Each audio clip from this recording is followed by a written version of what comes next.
നിങ്ങൾ പറയേണ്ട പ്രാർത്ഥിച്ചിട്ടും നടക്കുന്നില്ല, പ്രാർത്ഥിച്ചിട്ടും കാര്യങ്ങൾ നടക്കുന്നില്ല. എനിക്ക് ഏറ്റവും ഇഷ്ടപ്പെട്ട പേര് ഏതാണെന്ന് പറയുമോ? ജോവാക്കിം മന്നായിയും. ജോവാക്കിനൊരു കാര്യം മനസ്സിലായി. ഞാൻ ദേവാലയത്തിൽ പോയി വിശുദ്ധ കുർബാന അർപ്പിക്കാൻ പോകുമ്പോൾ അവിടെയുള്ള പുരോഹിതന്മാർ 23,000 പുരോഹിതന്മാരുള്ളത്.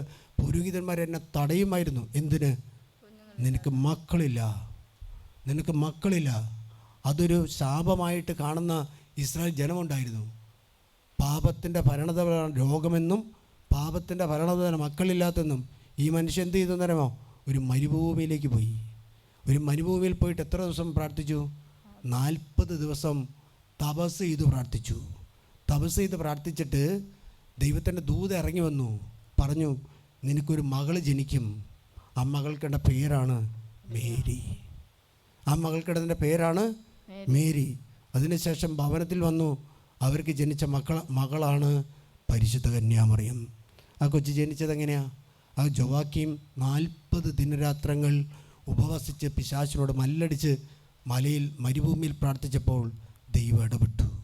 നിങ്ങളുടെ തടസ്സങ്ങൾ മാറണമെങ്കിൽ, നിങ്ങളുടെ രോഗങ്ങൾ മാറണമെങ്കിൽ, കുടുംബ പ്രശ്നങ്ങൾ മാറണമെങ്കിൽ മല്ലിട്ടേ പറ്റൂ.